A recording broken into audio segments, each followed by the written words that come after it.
I'm also beginning to hear that. But what I would like my experts here who are sitting here to explain to you is if he's asymptomatic, if he's not coughing, if he's not sneezing, if you are not shaking hands, because you remember I told you shaking hands, they say you are dying to shake hands. I don't know why you are dying to shake hands. Dying to shake hands, and if they don't shake hands, they hit elbows. I don't want anybody to hit me with the elbow. Elbow for what? These are idiotic things. Bible egamba nti balekanga ebibasaanidde kukola ne bakola ebibatasaanidde kukola n'amazima tegali mu bo mukole elbow. I don't want that nonsense. For what? I have seen you, I have greeted you. Finish. What else do you want from me? That you want my elbow to box you? Mambo ya kijinga tu. So, no shaking of hands. I told you this long ago. The other day when the Archbishop of Canterbury was here, I said, please,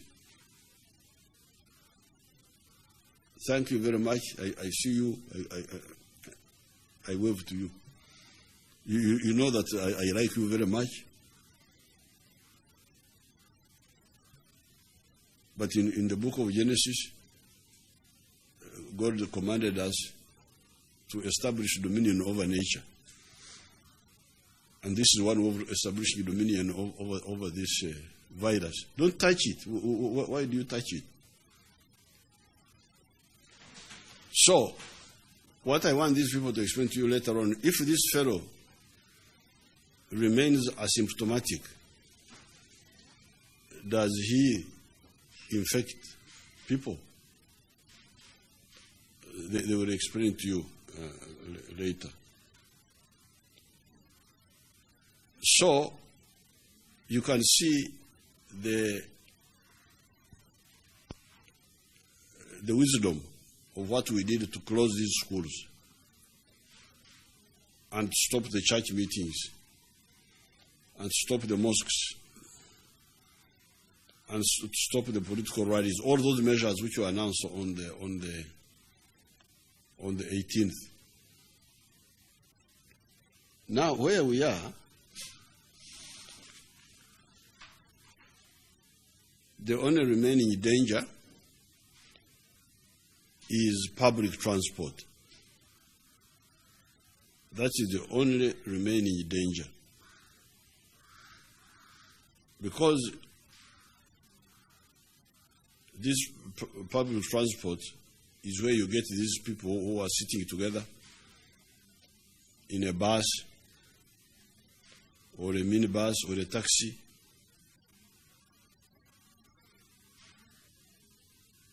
This is the one I am struggling with in my head, how to handle. Therefore, for now, I appeal to you, if you don't have your own private transport, your own car, or your own motorcycle, or your own bicycle,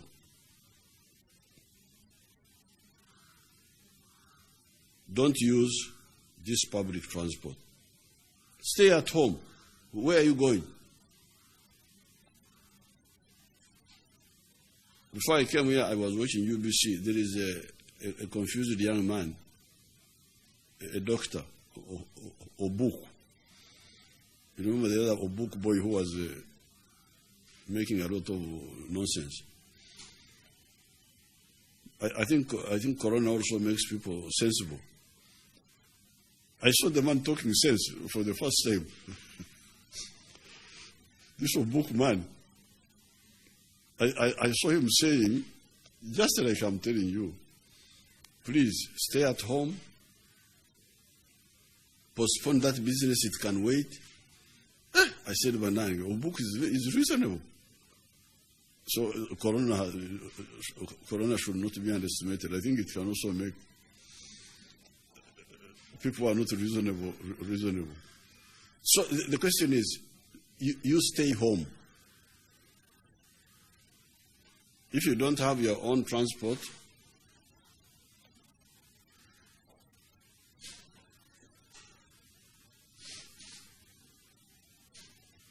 stay home. Meanwhile, I appeal to the managers of those groups, the buses. I have not banned them yet, but I'm appealing to you to minimize the use of those public transport means, but also for the owners of those vehicles, of those systems, to not allow anybody who has got a flu or coughing on a public means of transport. Secondly, to arrange for people to have these temperature monitors. To arrange to have them temperature monitors at the some of these embarkation and disembarkation points, the bus parks and so on. I don't know whether the Minister of Health can manage to cope with that, because the money may be too much. Thirdly, for people to wash their hands with the disinfectants when they are entering and when they are leaving. But you, at the individual level, if you don't have to, please don't use those public transport means. Because this is the only remaining danger which I see, the possible weak point. Now, for the students and school children who went home, stay home. The other night I saw my senior presidential advisor on epidemics, Dr. Musenero, who is sitting here, advising you young people to stay in your homes. Don't go to the trading centers.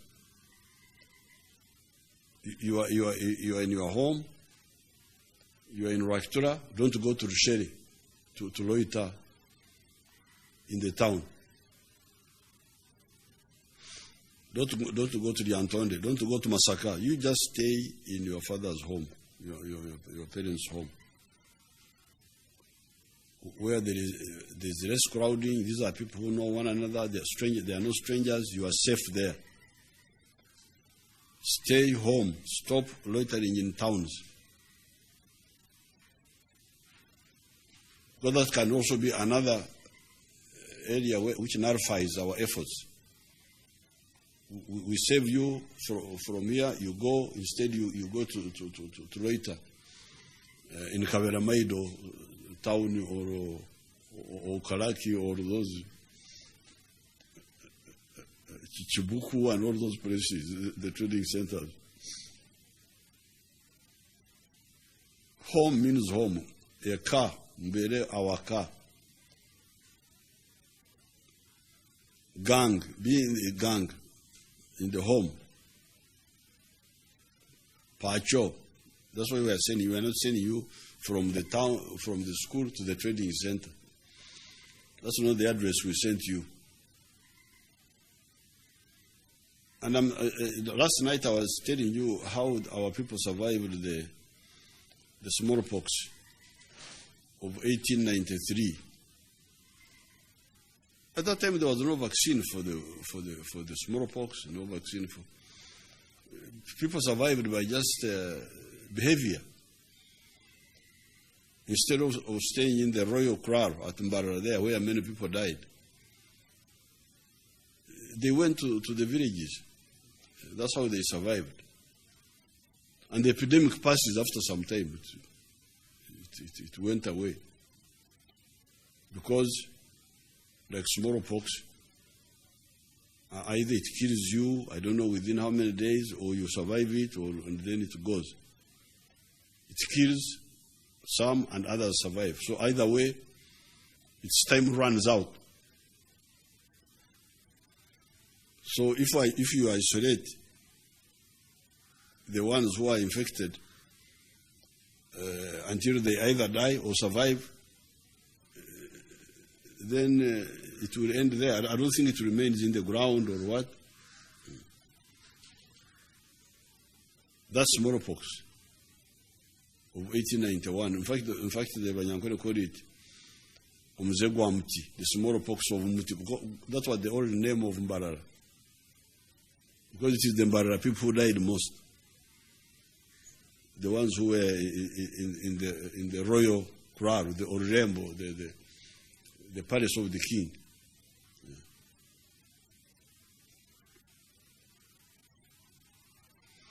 Then nightclubs and bars. Nightclubs and bars are not workplaces. Because you remember I told you that the workplaces should remain open. The workplaces are factories and hotels and offices. These are the workplaces. The advantage of the workplaces is that the people who come there are known. There is a known number of the workers who work in a factory.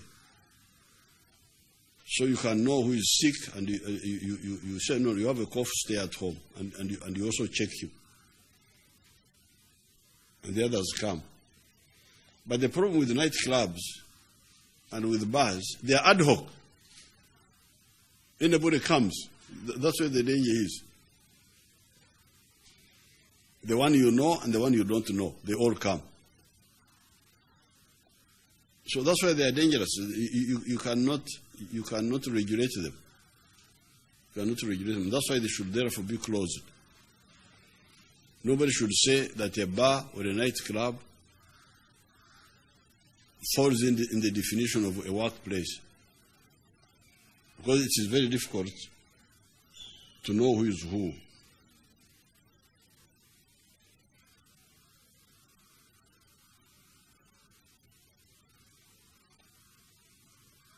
But above all,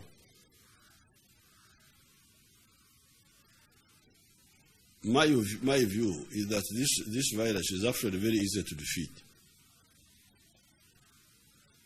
When I listen to the experts and they are here, they can repeat.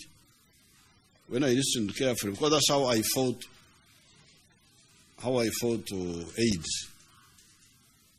The experts told me what they knew, and out of what they told me, we designed the strategy, which was the ABC: abstinence, be faithful, use the condom. That's how we defeated AIDS. Even before the medicine came, these drugs which people are using now. We brought down the prevalence of AIDS from 18% national to 6%, even before the ARVs. Actually, when the ARVs came, that's when it went up again to 7%, but I think now it has come down again. And we did this just by preaching, like I'm preaching to you now, by telling the people how the virus was behaving and how we could avoid it. The same with Ebola. That's what we did with Ebola. So even this one, when I listened carefully, it is actually easier to defeat if we are serious. How? Because it spreads apparently by two methods. Method number one, okwetyamula, sneezing out, and coughing, or cholera, near other people within the distance of how many meters?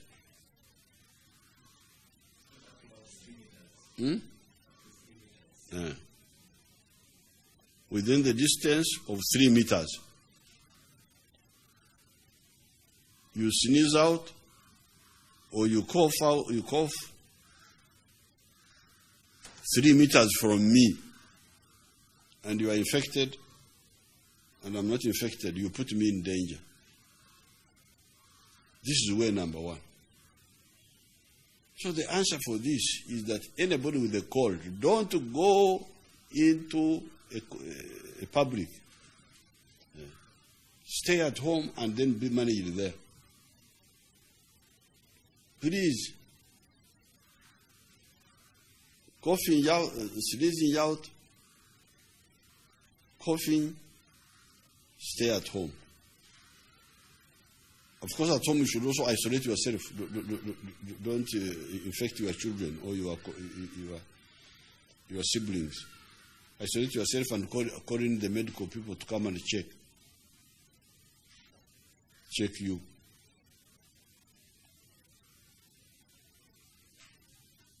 Because these people have a few testing places, but during the Ebola time, they had worked out, Musenro can tell you what they were doing, how they used to bring samples from I don't know where, and then they check them and they go back. So, if we handle the coughing and the sneezing, and just restrict it, these experts will tell me about the asymptomatic, the other ones who are not coughing, who are not sneezing.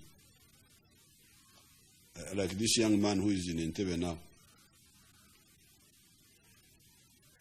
Because he was not sneezing, he was not coughing, but he had temperature. And Acheng told me that this morning he had like red eyes or something like that.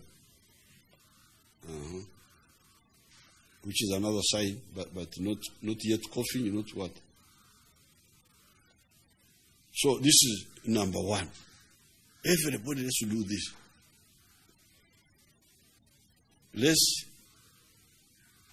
ensure that nobody who is coughing, who is sneezing out, because you don't have the word. I cannot say kwetiamrat. You cannot follow it. You speak English, but English is poor. So I have now got a word for you. Sneezing out and coughing. Please, stay at home. Now, second one is okwefka. The English don't have a word for that. Okwefka. They call it blowing your nose. That you blow your nose. But you can call it okwefka, when okwefka. When you okwefka, you blow your nose, and somehow the mucus goes through the hand, the whatever you are using, handkerchief, whatever, and the virus goes onto your hands, and then you touch surfaces.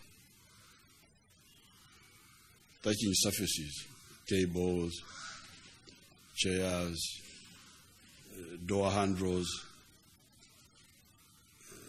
car doors.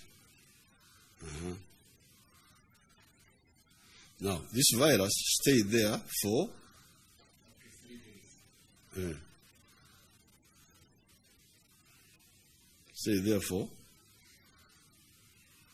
correct information.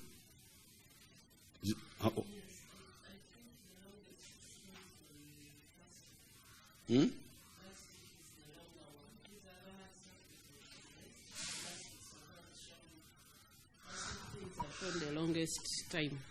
Plastic. Yes, plastic surfaces have shown the longest time. Which is? Up to 9 days. They have been able to detect the virus up to 9 days on plastic surfaces. So, you hear that in some surfaces, the plastic ones, the virus can stay there for 9 days. So that's why it may be good to periodically disinfect these common user surfaces, like the tables in offices, these conference tables where the big men and women are talking and sweating. Does it really go through sweating? The virus? It's not known. But touching. So periodically, like after every 6 hours or something, you could, in these offices, government offices, you could have some people going around with the disinfectants and cleaning the door handles, the tables. But at a personal level, what I would like these experts to either refute or confirm, even if this chair is contaminated, and I also touch it, and the virus goes on my hands, but I don't touch myself. I don't touch myself. I don't touch my eyes, especially my eyes. My eyes, my mouth, my nose. From what I've been told, the virus will not enter you. It will stay on your hands until you wash with soap and it goes away. So for me, Banang, this virus is easy to defeat. If we are, like, you follow my NRA way. Because NRA, National Resistance Army, was a people's war. Not a war of experts, not a war of professionals, it was a war of the people. Yeah. So I am here to lead the people's war, if you want me to lead you. I led the villagers to defeat the soldiers of the barracks, the soldiers of the salaries. We, the Nichewas, were able to study the science of war, master it, and use it to defeat the professionals.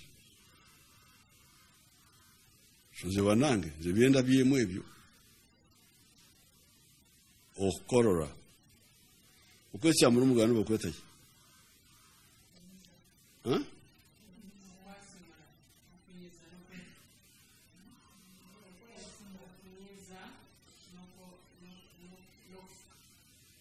Okwefuka.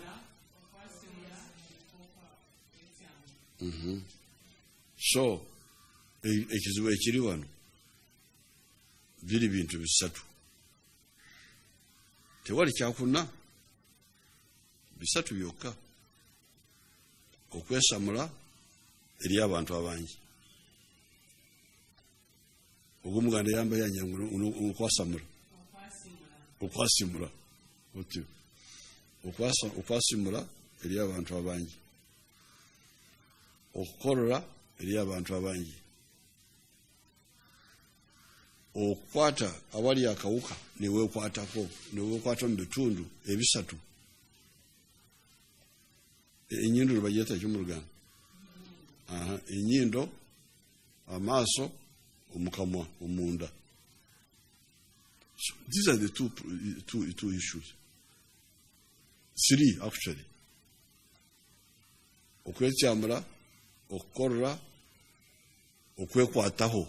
Because even if the surfaces were contaminated and you touch them, but you did not touch yourself, in the delicate parts, the 3 parts, the virus will not enter you. Unless there's new science. Somebody was talking of orofico, that somebody had detected going through feces. Have you heard of that? You'll comment on that. Okay, you'll comment on that. Lwekyo bannange ebyange byebyo. Nze wano okulembera olutalo olw'abamwananchi okwerwanako nga bwe twakola okulwanyisa abatemu abali batemula abantu, okulwanyisa siriimu, okulwanyisa ebola, okulwanyisa olunkusense olwatanga abaana, okulwanyisa polio. Ebyo byonna twabirwanyisa tuyita mu kukunga abantu, okubanyonyola.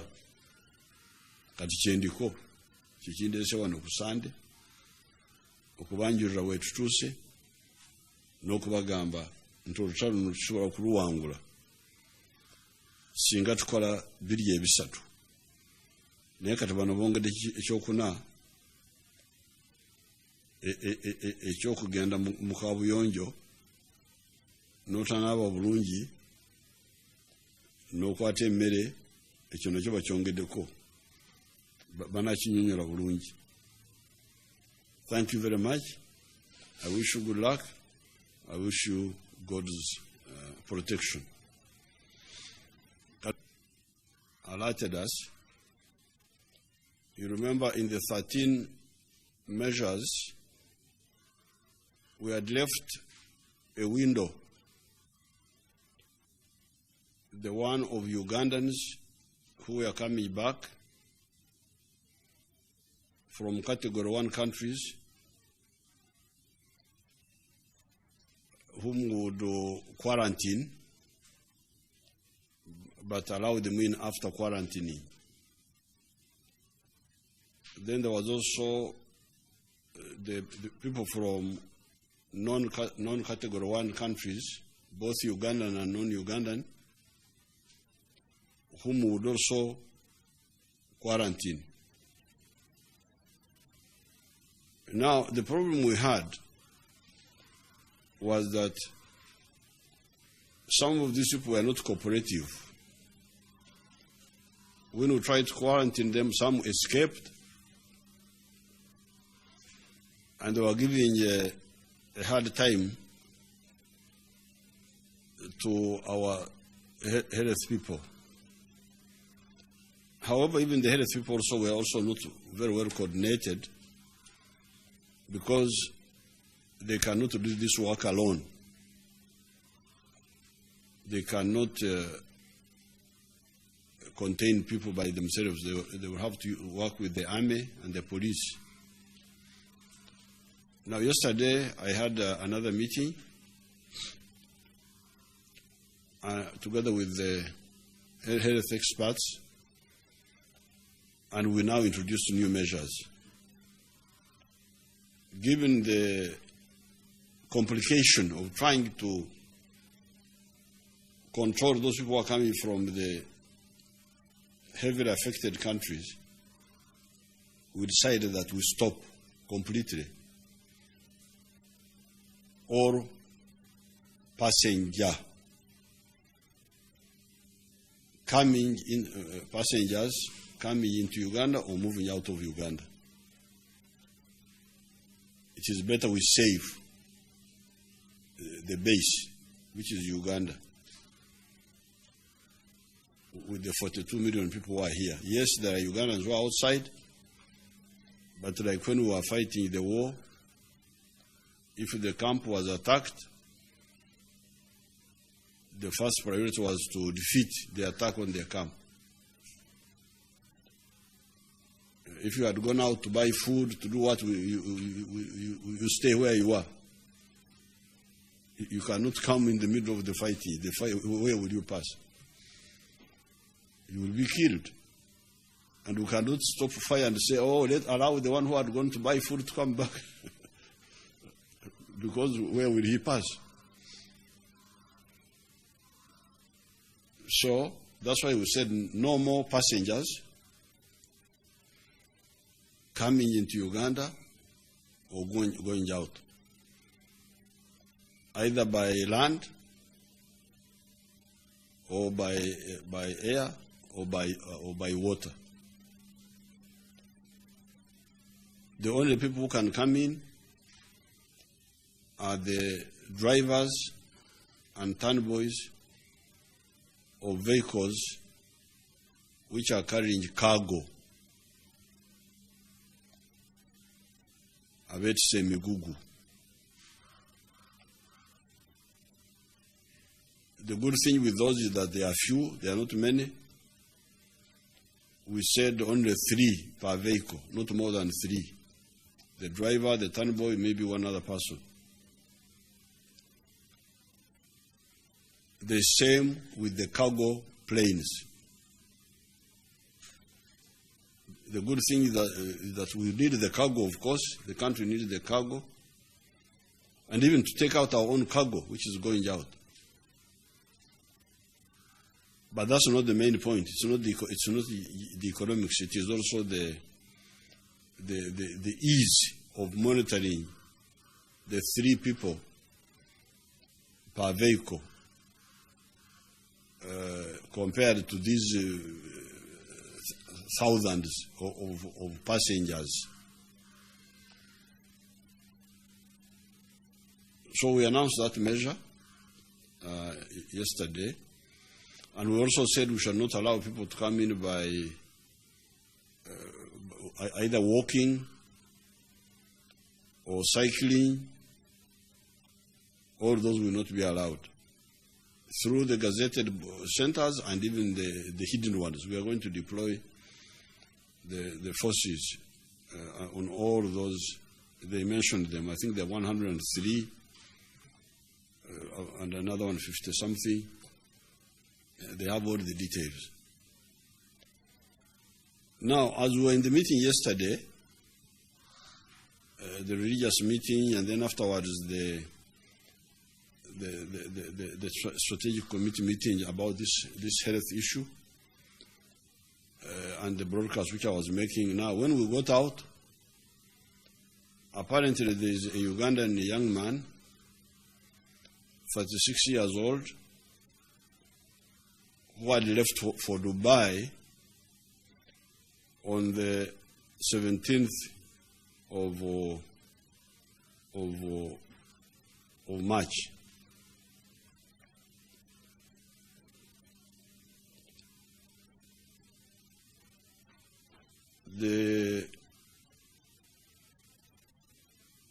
He came back morning of 21st, which was yesterday. And to the credit of our health teams, you know, they have been waiting at that airport. Whenever I pass there on the VIP side, I see them. And the other day when I was in Mbale, I saw them there. Now, when this gentleman came back, the machine, the temperature monitor, was able to see that his temperature was 38.7 degrees centigrade. The normal temperature? The normal temperature is 37.5 or below.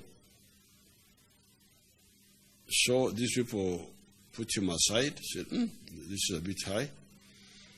Put him aside, and after 30 minutes, brought him back. Because those are their procedures. They are rombo. Then the temperature was still high. So, and he told them that he had a fever, but he was not coughing, and he was not okwechiamra. You know, I told you the other day that English language is very poor. They don't have enough words because they say sneezing. So sneezing in Nyankole, that doesn't make sense, because when I sneeze in, That is okshoreza. Okshoreza. In fact, children are normally beaten. Don't okshoreza. Don't, because it is taken as a bad habit. Children who are fond of sucking in the air in their nose. It's called okshoreza. Now, in English, you don't have that. I think they call that sneezing. Now, when you when you have a cold, you blow out. They call that sneezing also. So please, I think because you are English people, you are English speakers, you people, I will now introduce a new word for you to say sneezing out, meaning your question, because you don't have it in your English language, and sneezing in, meaning your shoreza, because you don't have it in your English language. So I have introduced a new word for you, sneezing out or sneezing in. But the problem here is sneezing out. The problem is okwesiamra and okorra, coughing. They are the danger here. So this person was not sneezing out, was not coughing, but he had a fever. He himself felt a fever, although he didn't, of course, tell anybody. It was only after he was put aside that so he was detected by your system. I must congratulate you people. Your system detected this fellow through the temperature monitoring and put him aside and did him again. They confirmed temperature, then they took him now to the hospital where they took the blood, and by yesterday afternoon, apparently the blood had confirmed that he was positive for corona. Now remember, he had been to Dubai since 17th. Now the question is, did he go with this disease? Which means we trace where he was coming from. And the health people have already contacted all his family people. They have told me about his family people. They already know them. And they have checked all of them. It seems there is nobody who is complaining of any sickness among that cluster of the people associated with this young man. So there's a strong likelihood that he picked it in Dubai, although they have not yet ruled the other one out completely. And that can be possible because they say when you get it, the symptoms can develop in 2 days or later, but within 14 days.